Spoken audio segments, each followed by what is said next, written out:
Good morning, good afternoon, whatever time of day it is that you are listening, folks. Thank you very, very much for listening. Date today is the 30th of June, year of our Lord 2025. Welcome to yet another edition of the Coping Hour, hosted by Nicholas Hinkle, a.k.a. Moton Noah.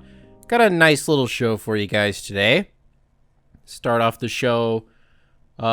We got, today in today's episode, we have some fun, like, not Detroit sports news, but like Detroit sports stuff to talk about. And then more importantly, maybe we have some not so fun Detroit sports stuff to talk about. I'm sure you know where I'm going with this. Have you seen this? Have you heard about this? Malik Beasley, the subject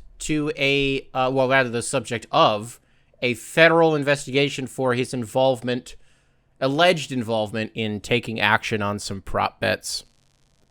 That's not good. That's not good. Let's just do some light reading here. Sunday afternoon, Shams Charania files a story with ESPN. I'm just going to read this verbatim to you guys. Federal authorities are investigating Detroit Pistons guard Malik Beasley on allegations of gambling related to NBA games and prop bets. The allegations are from the 2023-2024 season when Beasley played for the Milwaukee Bucks. At least one prominent U.S. sportsbook detected unusually heavy betting interest on Beasley statistics beginning around January 2024.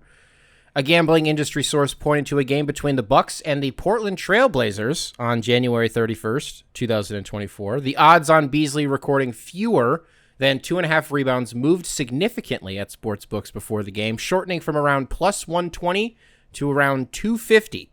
Due to a surge of action on the under. Beasley finished with 6 rebounds, and the bets that were deemed unusual lost. Here's a quote. "An investigation is not a charge," Beasley's attorney told ESPN. Malik is afforded the same right of the presumption of innocence as anyone else is under the United States Constitution. As of now, he has not been charged with anything. I guess maybe we'll just cut it there. Maybe it is an important note here. The Pistons and Malik's camp were reportedly in some pretty advanced talks to sign him to a 3-year, $42 million contract extension.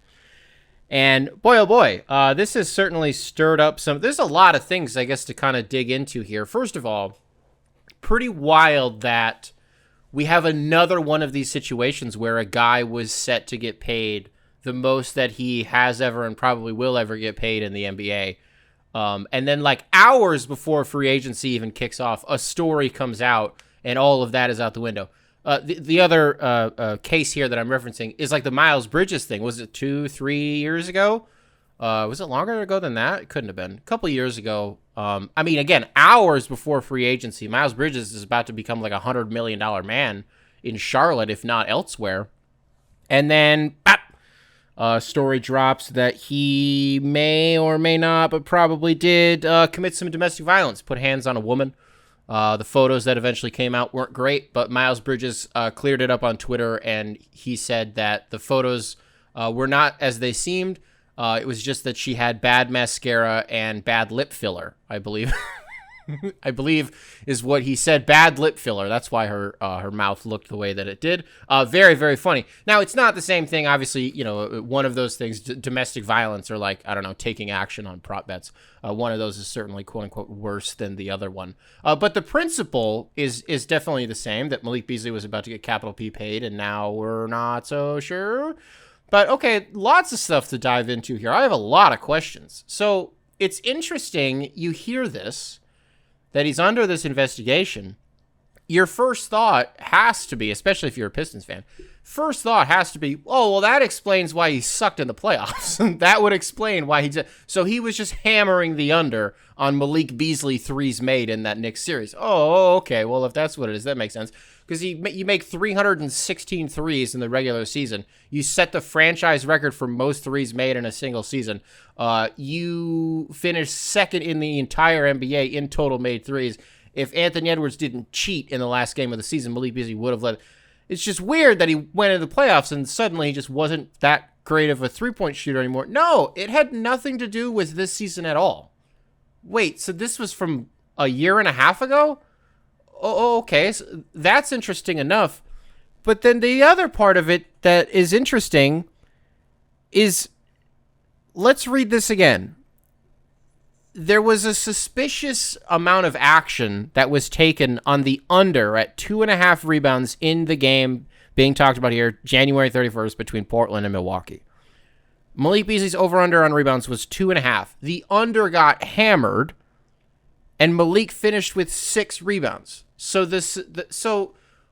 what was suspicious didn't even end up cashing.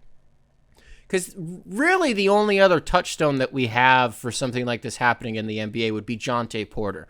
Terry Rozier got in trouble for something. There was an investigation with him too. I'm pretty sure that nothing really came out of that, and I think he ended up being fined. Someone can correct me on that if I'm wrong. But Terry Rozier did not get banned for life the way that Jontay Porter did. Well, what happened with Jontay Porter was he was like in Discord, doing something similar. So let's use this as an example. If the over-under was at 2.5 rebounds, Jontay Porter would lie about having a stomach ache like halfway through the game, and then he wouldn't have to check in, or he would get like poked in the eye and then be like, I literally can't see, and so I can't play the rest of the game. That's too bad. And then like shit kept hitting. And that's what sort of flagged these sports books is they're like, first of all, who's taking action on Jontay Porter prop bets? Like, call the number. You know what I mean? So that was easy. But it didn't hit. So it's interesting that this was the example that was used. And then I guess another question that I have is, wait, so these sports books are working in conjunction with the United States government? Why are they working with the feds? Why does sports books care if there's like an unusual blip in action being taken? Like, you get what I'm saying? Like, why do they report that to the feds? They don't give a shit about this. People lose their homes every year because of their degenerate gambles. They hammer unders on everything. I'm sure that you get what I'm saying here. I'm fumbling the point here, but okay. So working in conjunction with the feds, and then by way of that, the NBA finds out, and okay. So on the surface, you hear about this and you're like, damn, like Malik Beasley may never play in the NBA again. Because if he's guilty, if this happened and he was betting on games, the precedent has been set. Jontay Porter was the example. You will get banned for life. But then you read it and you're like, okay, so it didn't have anything to do with this year. How the fuck did it take them? Why did it take this long for it to get flagged? Now, I'm not saying that the Department of Justice, who is it that's looking into this? I'm not saying that they just found out about this a week ago and, they just opened an investigation. I believe that this has been an ongoing thing. The same way I believe that the Pistons have known for... How long you think the Pistons have known? I don't think it's been that long. They would have gotten some sort of heads up. They knew for at least 24 hours, I bet. Maybe not. I don't know. We really have no idea. I don't think Trajan had been asked specifically about Malik, which is interesting. He had been asked about Dennis Schroeder, which is a whole different thing. Dennis Schroeder being on like IG Live, being like, yeah, I would love to stay in Detroit, but Detroit's not going to wait for me. Whatever, dude. I don't know. That guy has had such a bizarre career, and he just like keeps talking himself out of contracts, whatever. Okay, so Malik Beasley. That would stink if he gets banned for life, and I wouldn't be a huge fan of it. But the way that this is written makes it sound like it's a witch hunt. What does this have anything to do with anything? It doesn't sound like anybody made money off of this. Like, sure, there was like an irregular amount of money that was a surge in activity on like this one prop bet, and maybe that's the only example that was made public for a reason. But if that was the only one that you made public, it's kind of weird that it was one that did not actually contribute to the overall story of him being under investigation. Again, when we knew that Jontay Porter was doing this, the evidence was clear pretty much immediately that he was in on the take here, right? Even like independent, like Twitter reporter journalists out there were able to kind of do some like reverse engineering, and then you find out about the aforementioned like faking injuries. You know what I mean? Okay, so like sealed and signed, she's not my lover like Billie Jean, but the kid is mine. Get Jontay Porter's ass out of here. I'm just confused about this, and I don't really want this to come off as like me trying to... I mean, of course, I should be upset if a player on my team, and especially a player that is super important the way that Malik Beasley has been, if he gets banned for life, that's a problem, and that would stink. But I'm not really going to be the guy who's like, this is, well, what's my stance here? Why don't I take a stance? Why don't I put a bow on Malik Beasley potentially getting banned for life? It's a witch hunt. I think it might be a witch hunt, unless he did it. Unless he did it, then you kind of have to ban him. But, like, I don't know. All I've seen from Pistons fans all day is just these insane overreactions to it. Again, but it's not really overreactions if, like, a guy who's important to the team gets banned because he was gambling. But it doesn't sound like he was gambling this season. But, like, also, he probably was. Because, like, oh, so he just did it for, like, he just did it one time. You know what I mean? And then like the morality of it, like, just was eating at him all night. And he's like, I can never do that again. No. But it's like, but if he was doing it this year, why didn't we get a more recent example of it that actually made sense? I'm just confused. Because this doesn't make it sound like Malik Beasley was actually in on the take at all. I don't know.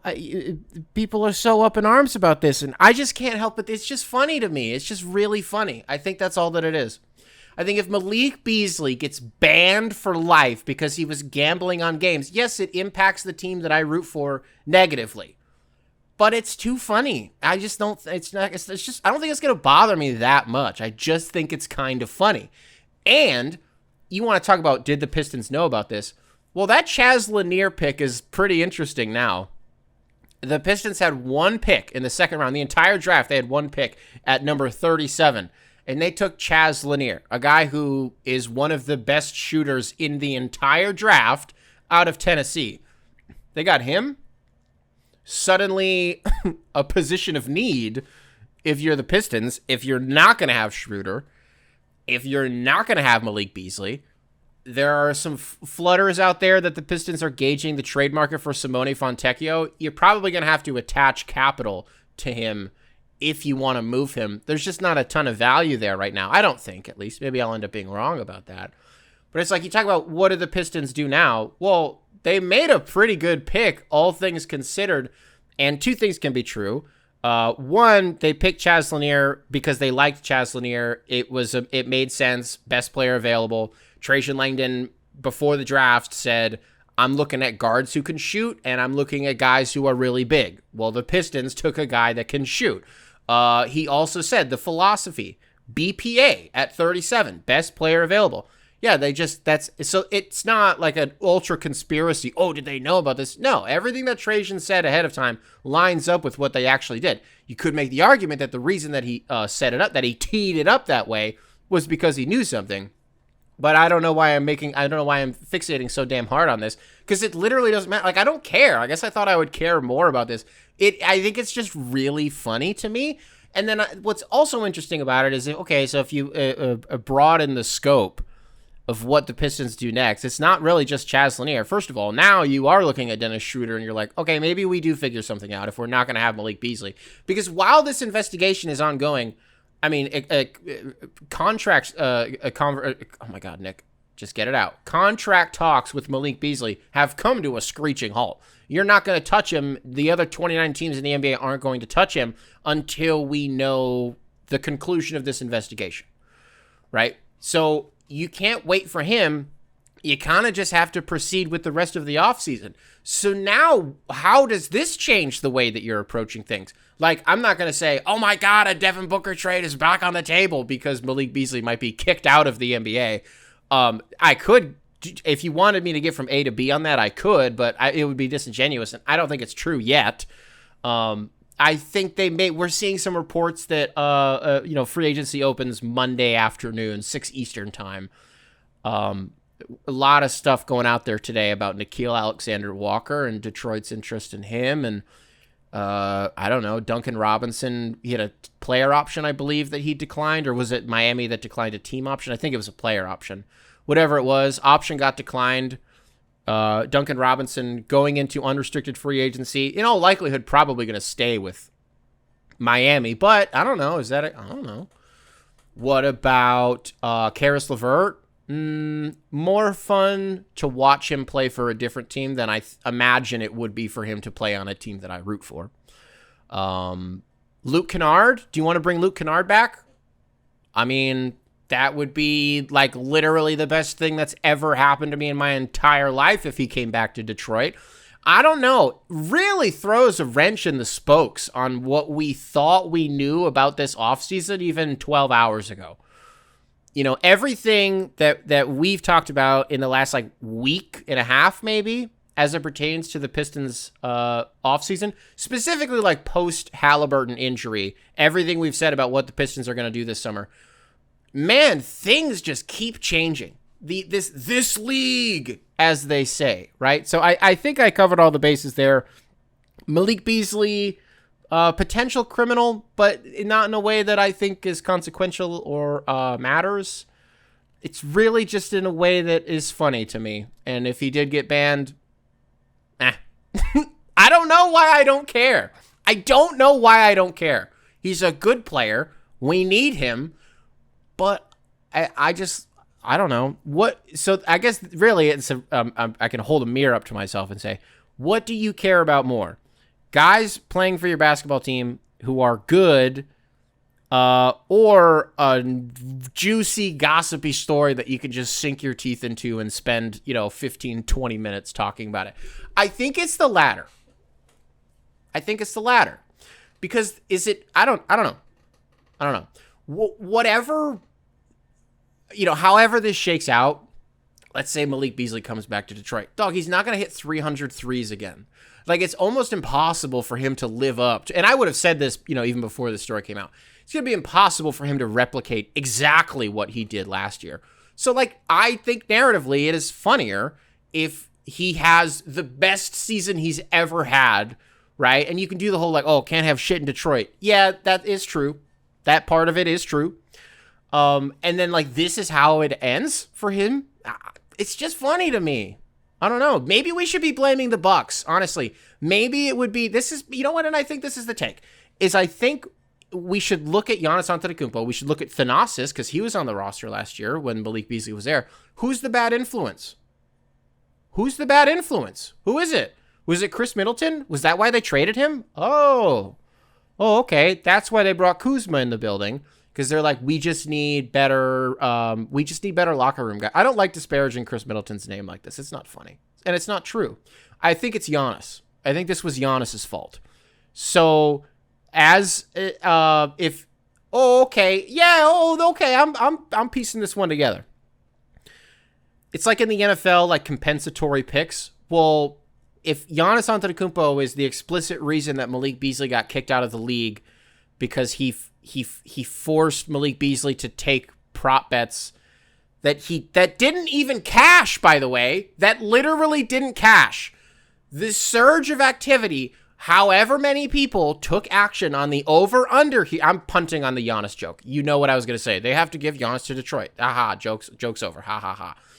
However many people, however much money, tens, hundreds of thousands, we don't know, that was put on that prop bet, over under 2.5 rebounds, didn't even cash. So, what the hell? I don't know. What a weird story this has become. What else do I got for you guys? Well, I said some good stuff about Detroit sports. Yeah, I'm about to start talking about baseball. This isn't explicitly a baseball segment, though, so just strap in if you don't care about baseball. It's more about, Detroit sports as a whole. So, Sunday Night Baseball, taping this right after the game, happened. Detroit Tigers, Minnesota Twins. Tigers haven't played a Sunday Night Baseball game on ESPN prime time at home since 2017. That was 2 presidential terms ago. So how did they look? Well, they're the best team in baseball, so obviously they looked fucking awesome. Tarik Skubal did something today. I don't think I've ever seen it in my life. I'm not saying that it hasn't happened. I'm just saying I've never watched a game and actually watched this happen with my own 2 eyes. Through the first 3 innings, Skubal had 8 strikeouts.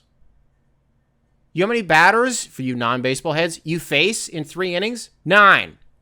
If nobody gets on base. 9. And he struck out 8 of them, including 7 in a row. In those 7 in a row, he got off to 2 3-0 counts And he ended up striking both of those guys out. Dog, it's the way that he, and again, not a baseball segment, it's the way that he reverse engineers when he pitches. So if Skubal's on the bump and it's 1-0, right? You're in a 1-0 count as a hitter. I'm thinking to myself, here comes the fastball. Up and in, fastball. Tarik Skubal's going to be like, actually, zag, changeup, low and outside. You're swinging out of your fucking shoes. You're in a 3-2 count, and you're expecting the 100-mile-an-hour fastball up and away. He's going to be like, slider, down and inside. And you're going to corkscrew into the ground, or your knees are going to lock up, and you're not going to swing. I don't know which is my favorite, when he does reverse engineer pitch like that, or when the entire ballpark knows that he's throwing a fastball and the guy still fucking swings at it. You know, when it's 12 inches above the strike zone and dudes still swing at it, or he's got a nasty sinker too. Man, I've done it I've talked about it a little bit on this show before.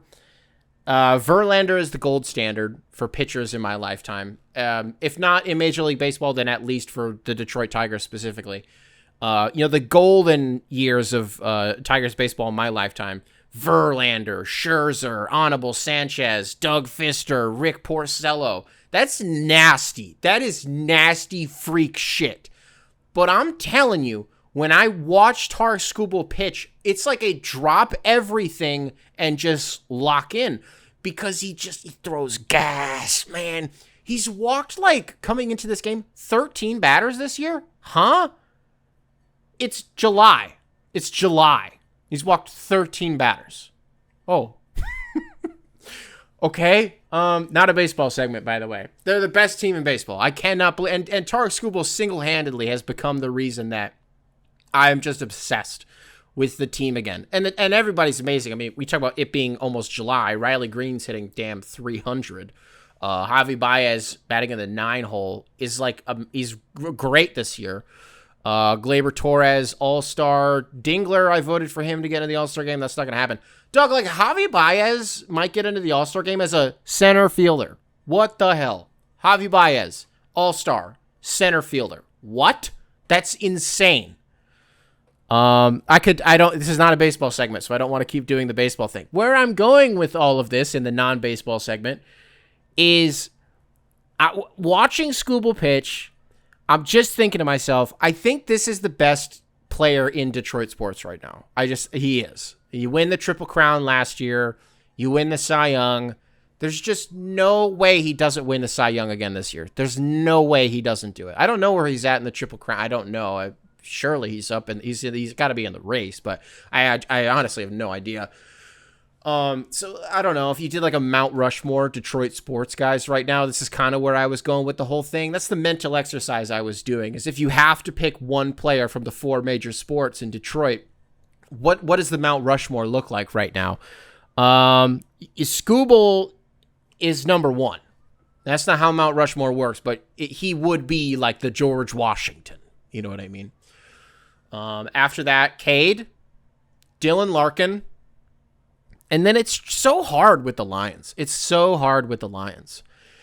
My like you want to say it's Jared Goff, but it's not Jared. Love Jared. People have really soured on all the Jared Goff chants, especially when it's not at a Lions game. I am not one of those people. I just kind of love hearing it. It's like a war cry for the city. I really like it. You want to say it's Jameer? It's not. Amazing running back, one of the 3 best running backs in the NFL, but it's not Jameer. You want to say it's Amon-Ra? It's not. He's one of the 3 best receivers in the NFL, but I don't think it's him. You want to say it's Hutch? Yeah, I guess. I think you just have to say it's Dan. I think it just has to be Dan Campbell. I think you just got to go with the heartbeat himself. You know, it's like kind of cheating. It's not really fair. But I think it would be Dan Campbell, Tarik Skubal, Cade Cunningham, Dylan Larkin. I just think that would be the 4. You want to do the if you did it for coaches, like if you power ranked the coaches in Detroit sports, What's the guy's name? Who did they McClellan? Is it Todd McClellan? The Wings coach? Last, obviously. If you go man, that's hard. This is a hard question. Because now it's like, well, all three of these guys have had playoff success. Hinch won a series. JB Bickerstaff in his first year got us in the playoffs. Could have won the series. Didn't, but very, very competitive series. Dan Campbell, yes, this last year sucked, but he won 2 playoff games the year before, and we hadn't won 1 playoff game in my entire life before that. So, like, am I sick if I say Hinch is number 1? I just think it is. I just think the guy, like, reinvents the way that you play baseball, like, every few years, whether it's in Detroit or whether it was in Houston. I just don't think there's anybody who's more prepared than him and, like, who can... AJ Hinch does such a good job of educating even the dumbest baseball guy in the world. When you just listen to him talk, you just learn stuff, you know? Like, if you listen to Dan Campbell talk, you kind of just want to fight, but, like, in an endearing way, you know? Like, you want to fight in a loving way because you're just so damn charged up. And that's not nothing, so I think, yeah, you know what? It's probably Hinch, then Dan, and then I think JB would have to be number 3 just through virtue of it. This was just first year, and so I think we still need to figure it out, right? But also, like, how is Dan Campbell not number 1? You know, I think the public perception would probably be that it's Dan Campbell number 1, because Hinch is a very, like, he's a pretty reserved guy. You're not really getting, like, the craziest sound bites out of him. Part of that is just that it's baseball, and you don't really have that many managers unless you're like Dave Roberts or Aaron Boone or something like that. Like, you just don't really hear, like Jim Leland was good about that. You'd hear some crazy shit from Jim Leland all the time. But okay, what else do I got for you guys? Wasn't there some other stuff that happened in the NBA that I want to talk about? Oh yeah, I didn't finish the gambling shit at all. I was not done talking about that. I wasn't done talking about gambling, so we're actually gonna go back to that for just a second. Okay, so just to, you know, do a final, you know, few minutes here on the Malik Beasley thing, but instead of it being about Malik Beasley, it's like, okay, NBA, so you've been in bed with these gambling companies for a couple years now, and in those couple of years, we've had one guy get banned for life, because he was taking action on his own prop bets. We had, again, I don't remember what the Terry Rozier thing was, but I'm almost positive there was something involving gambling, an investigation that happened. I just don't think anything came of it because he's still in the league. And if he's not going to be within the next few years, it will be on the merit of, or lack thereof, of his play. And now this Malik Beasley thing, again, kind of sounds like a witch hunt. I don't know what it is, but it's not as cut and dry as the Jonte Porter thing, but we will wait for the facts to come out to judge it properly, right? So if you call that, I don't want to call that 3 different cases. We'll call it 1 and then 2 halves. So 2 total cases of, like, players getting involved with some funny money with these gambling companies. I don't know. How do you think Adam Silver feels about that? Because I've seen a lot of commentary talking about how this is Adam Silver's fault and it's his problem and that he should feel shitty about it and that the NBA needs to cut ties with, like, FanDuel and DraftKings and MGM and, you know, all of these different partners. I don't know. I don't know how to make this point without it sounding like I'm caping for the league, because I don't care, but I just think sometimes people forget that Adam Silver's job is not to, like, have your best interests in mind as the fan. It's not. Adam Silver's job is to make a shit ton of money for the NBA and put a lot more money in these owners' pockets. Now, if by way of doing that, right, if a byproduct of making a shit ton of money is that, like, something cool happens in the NBA that the fans adopt, and they are like, yes, this is a cool thing. I'm thinking specifically of the in-season tournament. Adam Silver did not start doing the in-season tournament or the NBA Cup. I should refer to it as its preferred nomenclature, the NBA Cup, sponsored by Emirates. He didn't do that because this is what they do in Europe and to add this extra layer of competition and to blah, blah, blah, blah, blah. The way that he built it while we were doing the lead up to the first time doing it, right? All of these, he's a fucking lawyer. He knows how to talk. He knows what he's doing and he knows what he's saying. He did it because it will make the NBA, and has, a shit ton of money. If not through ticket sales, then through merchandising, then through, oh shit, I had a different one. I'm sorry, I don't remember what it was. I don't know, just like broadcasting rights.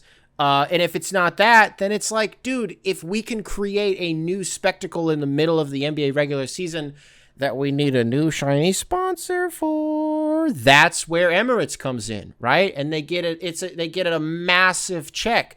So when they partner with these gambling companies, yeah, dog, they make a lot of money. And so in a couple of years, when the NBA does expansion, something that, as we're talking right now, the NBA is working hard to figure out who those are going to be. It'll be Vegas and it'll be Seattle. The NBA will get cut a check somewhere between $5 and $7 billion, billion with a B, from each of those teams, right? That's the expansion fee. We don't know exactly what it'll be, but that's a rough projection, somewhere between $5 and $7 billion. By the way, a huge range. It's a range of $2 billion, give or take. But okay, that means that every single team in the NBA will get what? $300 to $500 million. That's not the team getting that. That's the owner getting that. That is every owner in the NBA getting a split, a share of that expansion fee that they don't have to give to anybody else, that they don't have to share with the employees, that they don't have to share with the staff, I was talking about the arena employees, that they don't have to share with the actual team staff, and that they damn sure don't have to share with the actual players themselves. That's $3 to $5 million going right in their pockets. That means Adam Silver is doing his job. And so you talk about, hey, we did the NBA Cup because it would make us a shit ton of money, and then it did. And then, again, as a byproduct of that, people actually like watching it, and so cool, now the numbers are just going to keep going up.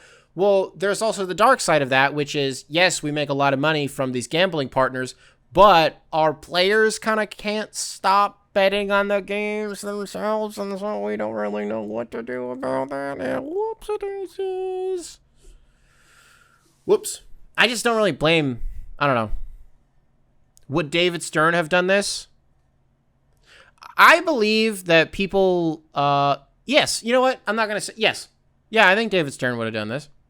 Yeah. Adam Silver is a capitalist, dog. I don't know. I just think that, so what's the point then? Like, so what am I actually saying? That I shouldn't be mad at Adam Silver because, this is just the way the world works. Yes and no. I think both of those things can be true. Yeah. You could be mad about it, but I just don't think people are thinking that critically about it. They just think, gambling bad, Adam Silver bad man for allowing gambling. It's why do you think he's allowing gambling, though? Right? I don't know. I think it's bad behavior. I think it's fucked up, but it's wrong. And people should denounce it. And I do think that gambling should be out of professional sports, for sure. For sure. I think it's really, really gross that there are teams in Europe, right? If you think about the Premier League, it's Everton, right? That has steak as the kit sponsor. Disgusting. Is it Brighton? No, I think it is Everton. I had it right. Fucking João Pedro going to Chelsea. What the hell is that all about? So Chelsea over a 2-year span can just sign 50 different players, and that's not in breach of PSR. Fuck you. Okay, if it's not Everton with the steak, dog, Leicester has a gambling sponsor on their kit. Is it BC Game? Is that what it is? That's gross. That is disgusting. It shouldn't be that way. It shouldn't exist. But it does. And it's just kind of the nature of... Dude, I remember in high school getting in real life trouble because I was gambling. My teachers found out about it, and I got in trouble for gambling. Now, you're probably thinking, I don't think this is the example that you should be making because 10 years ago, you were a little-ass kid. I wasn't a little-ass kid. I was 17. So I was almost of an age where I was able to do that. But I'm just saying that to say, like, dude, it was so taboo. Like, we're not that far removed from it being like don't mention gambling. You can't do that. Like, it's every now and then used to be like a ha-ha. The guys in the booth would be like there's like a late three-pointer that's made, like a meaningless three, or in football there's a touchdown or a fucking safety or some bullshit like that doesn't actually matter. But the announcers would kind of give you like a wink, wink, nudge, nudge and be like, and, that made basket or that touchdown or whatever. There's going to be like a special interest in that to some of you out there. Like, there would always be these very subtle nods to gambling, knowing that everybody's doing it. And then it became, I was going to say federally legal. It is not federally legal in the United States, but it is legal in most places here in the United States. And now it's just sort of, it is such it's crazy how quickly it became part of our culture. Right? In a way that is unavoidable and inescapable and synonyms. Yeah. I think I finally wrapped up all of my gambling / Malik Beasley points there. Witch hunt. GoBigHourSubs@gmail.com. Spelled phonetically. Email available in the description wherever it is that you listen to this program. We got a different one here. And I meant to read this like a week ago, and I just I just forgot about it. And this is one of those ones that, usually I forget about emails and then I don't go back to them. But finally remembered to go back to an email for once. So for a quick backstory for those who maybe didn't hear the episode, the segment that we're going to sort of be softly referencing here. We got an email from Carter like 2 weeks ago. And the email was about like some familial, I guess you can say drama, some problems that he was having. And we tried to walk through that. And then I think at the end of the email, Carter said something to the effect of like, sorry that my grammar sucked. I didn't go to school from 3rd grade to 7th grade. And I was like, whoa. Let's get an email about that. What's going on with that? Well, he did. He followed up and he sent an email about that, and it's really interesting, and I just wanted to read it, and we'll see where it goes. So, Carter, welcome back to the show. Subject line, why I didn't attend school from 3rd through 7th grade. The reason I did not attend school... Did I say welcome back to the show? Welcome back to the show, brother. The reason I did not attend school was because I was homeschooled. While I was homeschooled, I didn't do a lot of my schooling because it was online, and my mom didn't push us when we slacked off. This could be because she was depressed at the time and didn't have the motivation to be hands-on with me and my siblings. I kind of hold this against her, though, because she could have sent us to public school. The reason she gave for us not going to public school those years was because she thought kids would be a bad influence on us. Long story short, I ended up doing like 6 months to a year of curriculum in 4 years. I ended up doing fine in high school, and I did okay in a year of college that I attended. I had a 3.8 GPA in high school and A's and B's in college. The only reason I wish I went to public school is that I think I could have been in more advanced classes and maybe earned some academic scholarships if schooling was a bigger part of my life. You say, hot take, public school is too easy and it should be harder to get a diploma. Right now, a diploma basically means nothing. And if the only free education in this country means nothing, it's kind of a waste of money. Except for the fact that school is like a big daycare, which is needed in this country. And then you have a sports take. LaMarcus Aldridge had one of the most aesthetically pleasing styles of play in NBA history. His mid-range fade was so pretty, and he is who I style my game off of. Most aesthetically pleasing, LA 12. No, but I totally understand what you mean. And yes, he had a burner from mid-range. And then but his decline was so fast. It just kind of happened. Suddenly you woke up one day and LaMarcus Aldridge just sucked. That wasn't fun. Okay, so, man, you said a lot of stuff in here that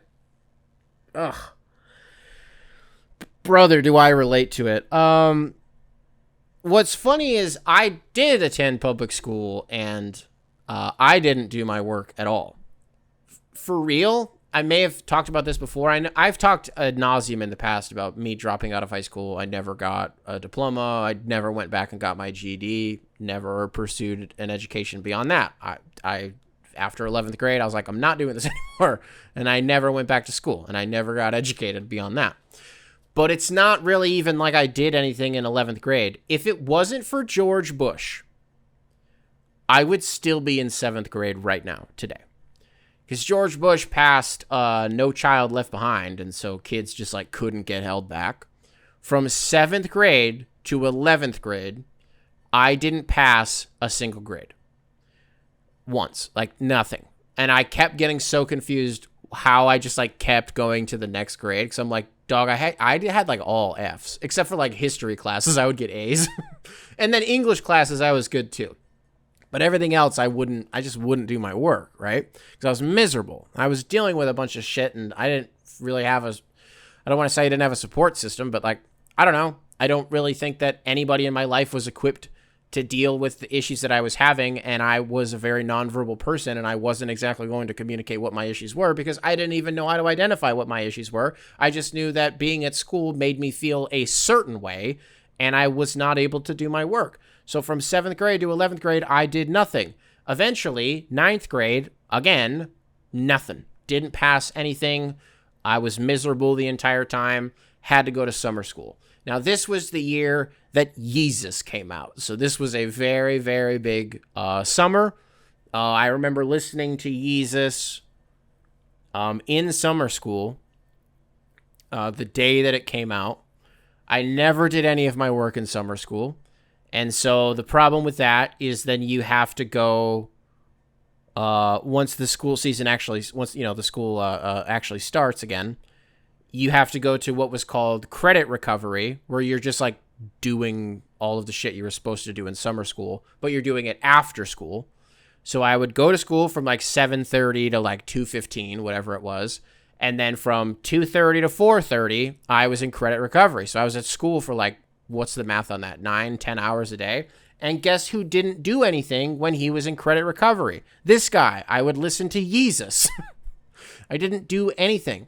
And it snowballed so much that like by the time I was in 11th grade, like I hadn't done any of my work in high school, again, aside from like history classes or English classes.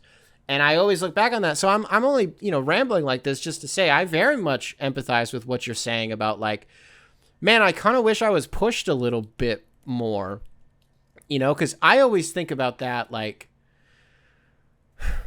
how different my life would be if I felt like I was motivated or like I was given a reason to be motivated. I don't really think I ever got that.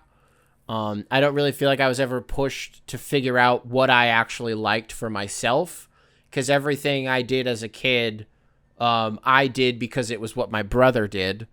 And even though I wasn't able to clock at the time that that's why I was doing it in retrospect, like the reason that I played football for so many years wasn't because I liked playing football. I don't want to say I hated it. I didn't hate it. I liked it. But like I did it because my brother did it. If he never started playing football, I wasn't going to start playing football. I can look back on my childhood and be like, wow, yes, that is actually true. But at the time, you know what I mean? I didn't. I never like figured out what I was into or like what I liked. And so I don't know, like I remember the day before school started, it was supposed to be my senior year of high school. I don't know, my mom was like sitting on the computer and I just walked out and was like, I can't go to school tomorrow. I can't do this anymore. Like I'm not going. And she was at that point, years of me not doing anything. I had 2 stints with different therapists. And even those stints were not good because those therapists were not like tailor-made to like, they weren't tailored to like what I needed at the time, right? And so those didn't go well. I think my mom was just fed up and like didn't care anymore. And she was like, that's fine, but like you have to get your GED. And I was like, right, of course. But at that point, I think you'll empathize with this. Like I had played the games for so long that I knew that she was not going to enforce that. I knew she wasn't going to. The same way that, what year did Modern Warfare 3 come out? The like real Modern Warfare 3, not the ones that they just rebooted. 2011. Was it 2011? Modern Warfare 3? Somewhere around there. That sounds right. Day that it came out, I had never in my life gotten a Call of Duty on the day that it released. We were Christmas noobs in our family. We would get Call of Duty for Christmas, and that was fine with us. That didn't really, at the time, like, we didn't really care. But my dad came home from work, and he called me into the kitchen, and from behind his back, he handed me Modern Warfare 3 for the PS3. I was like, holy shit, what? And he held it out, and I went to grab it, and he yanked it away from me, and he said, get your grades up. And I thought that meant, oh, I can't play it until I get my grades up. I was like, okay.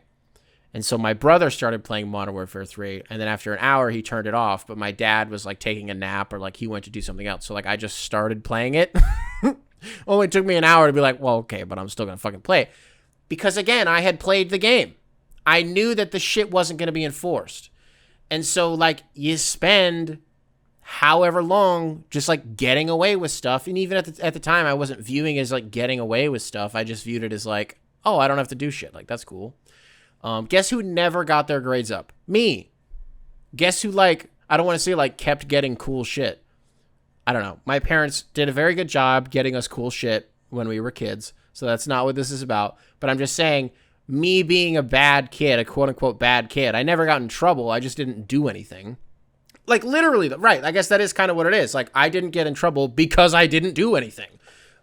It was just, like, I just wasn't motivated, and I do have also a little bit of resentment for that. So this is the second email that Carter has sent in that, unfortunately, I just make it completely about me. But it's like, it's so interesting how we have two completely different experiences. Like, you didn't go to public school and, like, have a little bit of resentment because of, like, what could have been. I did go to public school, and I have a little bit of resentment because of what could have been, because I didn't feel like I was being challenged. I didn't feel like I was being motivated. Like, what's funny is, dog, like, the amount of, like, curriculum that you covered over a 4-year period, yeah, it was probably the same for me, honestly, because I wasn't absorbing any of it. I didn't care about any of it. I cared about Spanish. I mentioned, you know, history and whatever, English classes. Spanish classes were something that I took medium seriously, at least, and then I would lie to myself and say that I was going to go to college for Spanish and pre-med. The fuck was I talking about? That was never going to happen. But I told myself that because I was like, I didn't even want to do that. I just knew that it sounded like a good plan. You know what I mean? When I was a kid, I wanted to act. I wanted to be an actor so bad.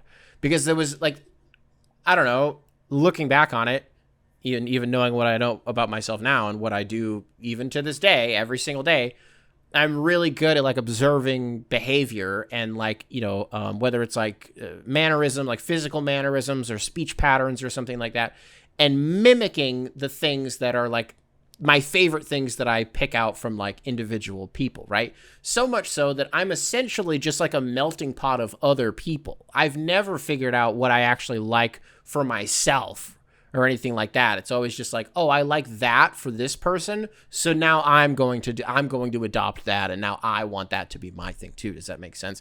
So, Carter, I really appreciated the email here. Again, I apologize that I did make it about me, but it's a good email. And I hope it's nice of you to have some empathy for your mom. Be like, maybe she was just kind of going through some stuff and she was depressed, and so it was just hard for her. Maybe you're right. Yeah, you might be right. That might even be the case for my mom, too. I don't know. My parents were in a very loveless marriage for a long time, and we were subject to that. Well, we saw it all the time. You know, I cannot honestly look back at my childhood and remember one time that my parents were, like, happy together, where they weren't drinking. Because that was one thing. I don't want to get too real here, but, like, if it was, like, a Saturday night and my parents were home and I'm, like, you know, a 12-year-old or whatever, if they were sitting at the kitchen table together playing music and playing cards, I knew it was going to be a bad night. Because even if in that moment they were laughing and hanging out and, you know, chain smoking indoors and hammering beers together and, you know, laughing with each other, I was like, 2 hours from now, you guys are going to be screaming at each other and everybody in the house is going to hear it, right? And that's really going to stink. So I think all of us can probably do a better job of showing our parents more grace. But some things are just really hard to let go. And I think Carter did a good job laying some of that out there in their email, things that are hard for them to let go. And I sort of involuntarily just laid out a bunch of stuff. I say involuntarily like it was against my will. It wasn't, but it's kind of one of those episodes where 5 seconds from now, I don't know what's going to be coming out of my mouth. See, right now, we're in uncharted waters. I don't know what I'm saying, so sometimes it just kind of comes out. copinghoursubs@gmail.com, spelled phonetically. Email available in the description, wherever it is that you listen to this program. Guess want to do a blind email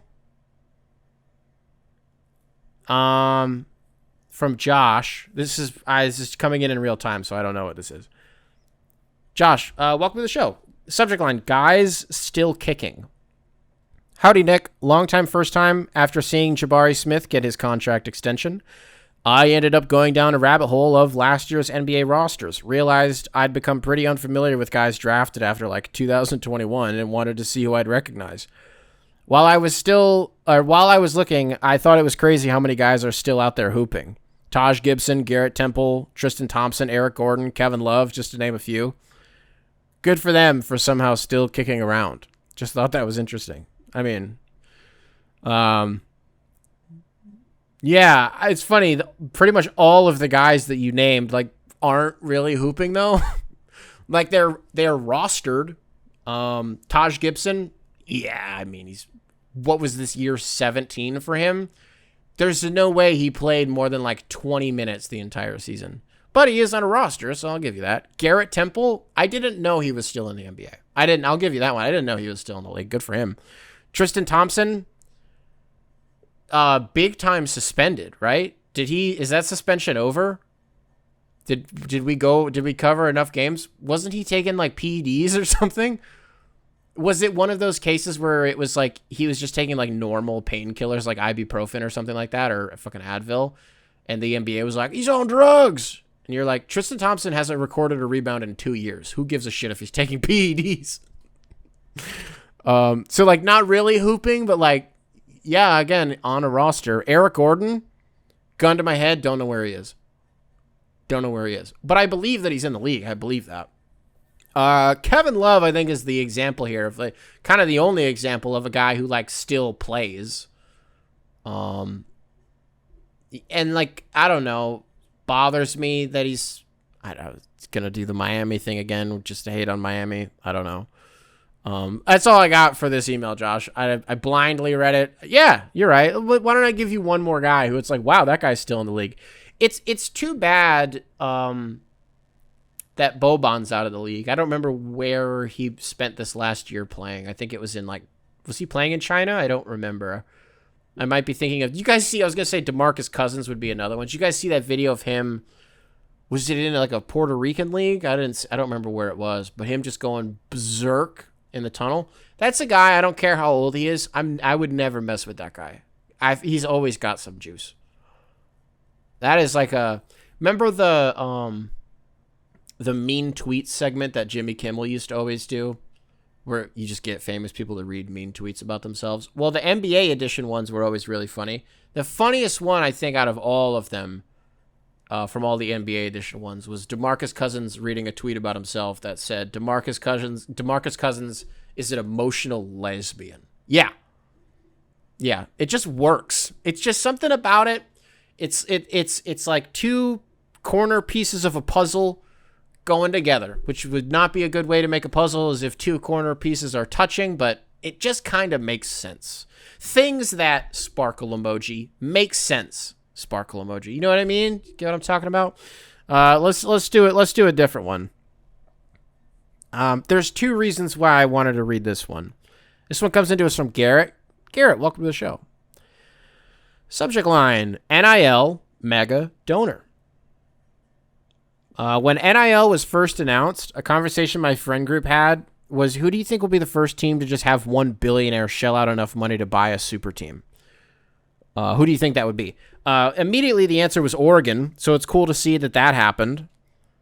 But who do you think the most off-the-wall team would be? Like, surely Northwestern has a bunch of rich alumni.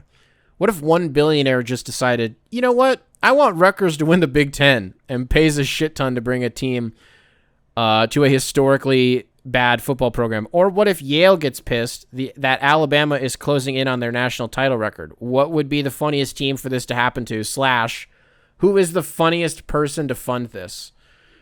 Also, I want to show this podcast to my girlfriend, but obviously I'm not just going to flip on a show I haven't watched.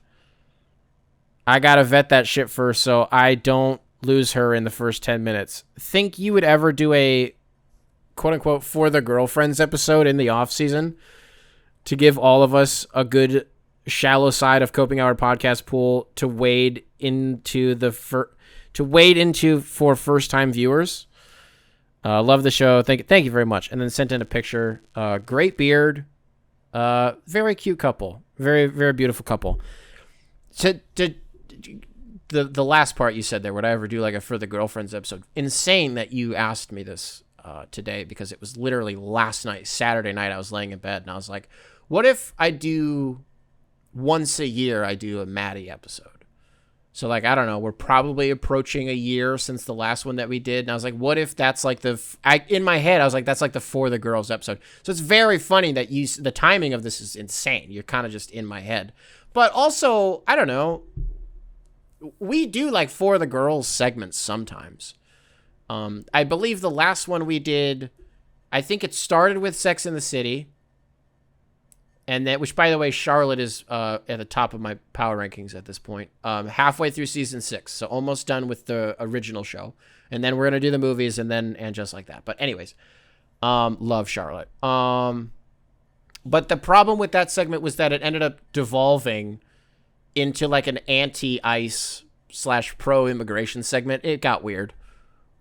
So yeah, probably at some point we'll do something like that. The actual email here.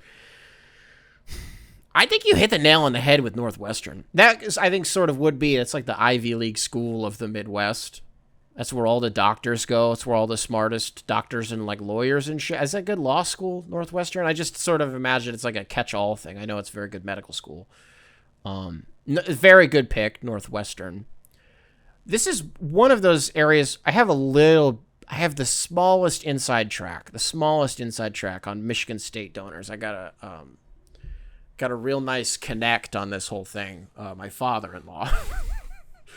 So every now and then I get a little bit of a scoop. Every time I see him, I go, hey, what's going on with this thing? Like Michigan State fired their athletic director, I don't know, within the last like 2 months. And then Tom Izzo got promoted to interim co-athletic director. And we sent a few texts back and forth about that. When we went home about a month ago, I go, hey, brother, so what the hell's going on there? He goes, it's been crickets. I have no idea what's going on. He's in the dark. It's radio silence. We don't know what's going on.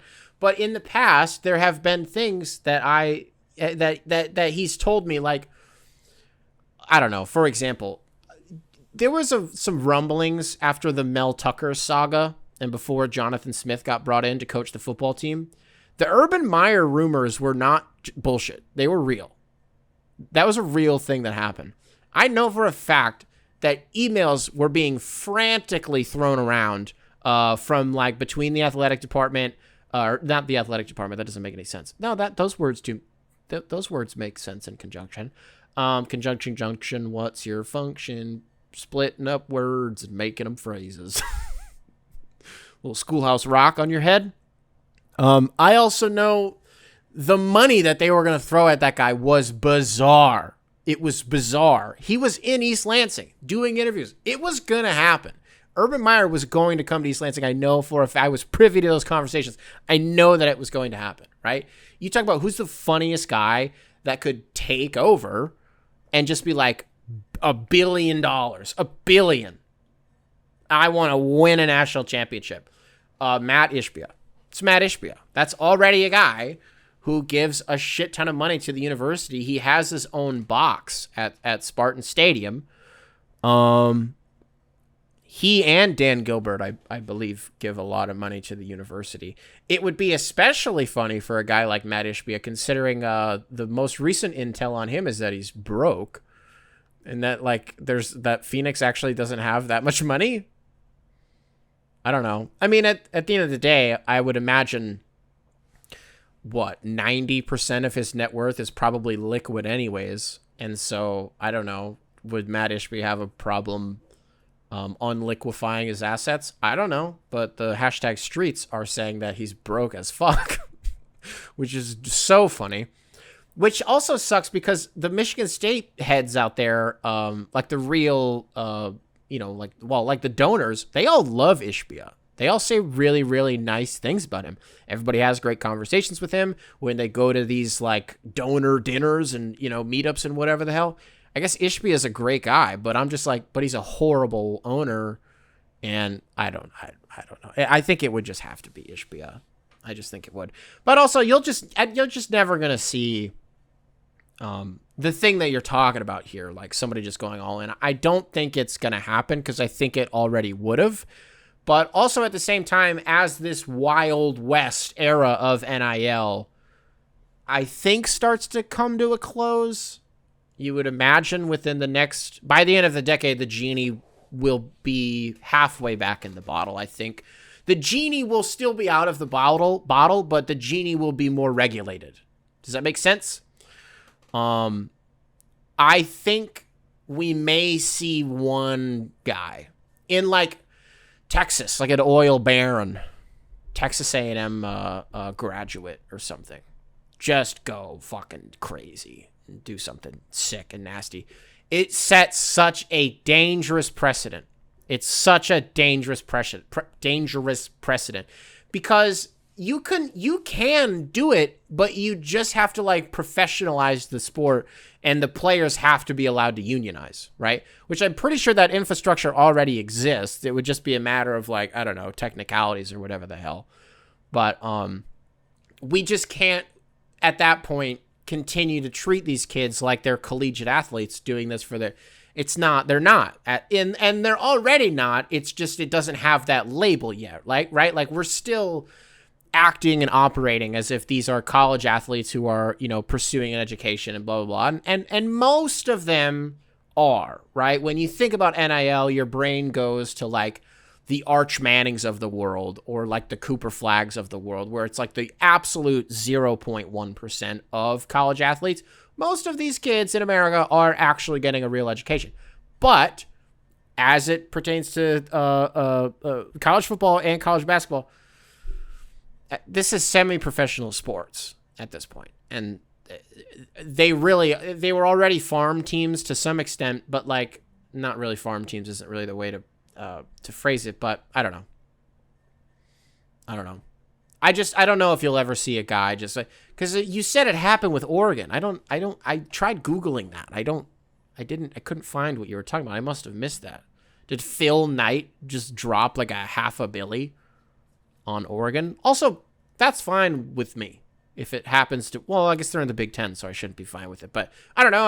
Autzen Stadium is the best stadium in college football that isn't Spartan Stadium.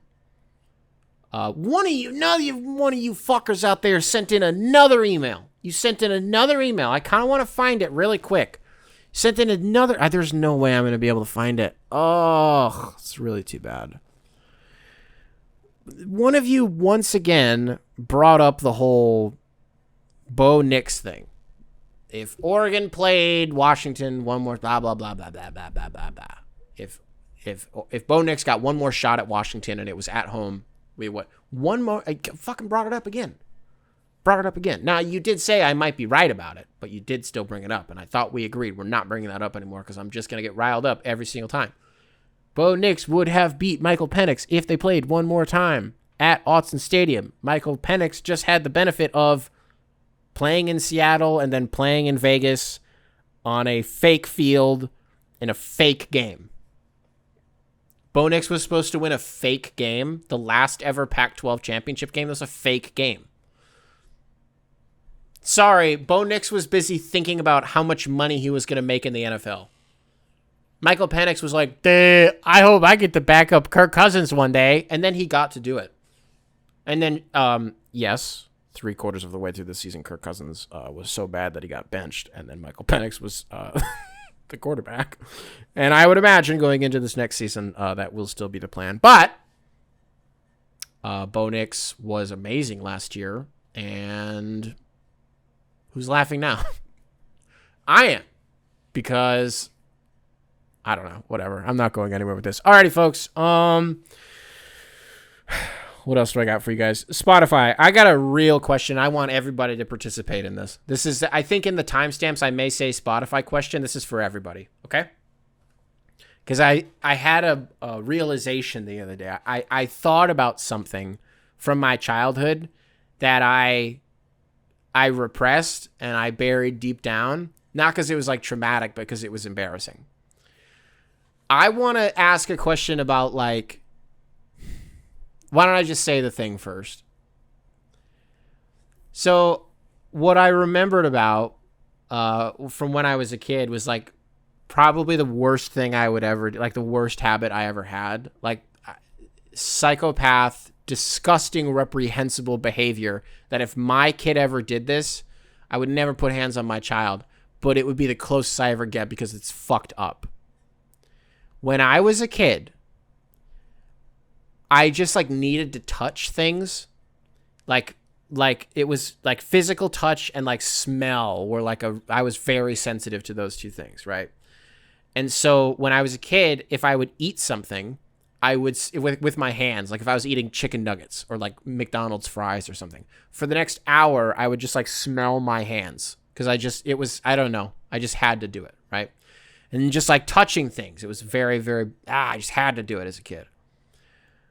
Well, when we would go to the grocery store and we would go into like the, I don't know, like the frozen aisle, the meat aisle, you know how if you buy just like a half pound of ground beef, it's in the little container with like the plastic wrap over the beef. Well, I would just like have to poke holes in the plastic. So like, I don't know, there would be like 20 things of ground beef and I would just be like pop, pop, pop, pop, rip, tear, pop, pop, pop. I would have to do it.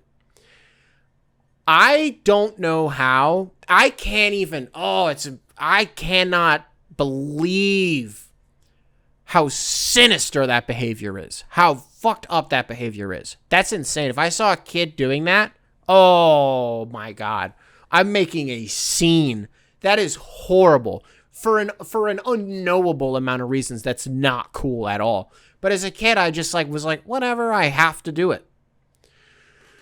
So what I'm asking here, and I don't need any, by the way, I don't need any commentary on that. If you want to put down your little laughing, crying face emojis because it's so damn funny, you can. I don't need any grief about it. Believe me, I'm giving it to myself. Also because I just don't want to fucking read it because shut up, it was 20 years ago, get over it. But it did happen and it was wrong. What I'm asking is what's that version for you as a kid? Do you have something where it's like looking back on it, that is that type of behavior. I A, don't know where I got that from. That's horrible. And B, like that's so embarrassing that I don't even want to tell anybody. I'm not talking about like, oh yeah, we used to ding dong ditch people. Shut up. That's not the same thing. We all did that. That's not the same thing.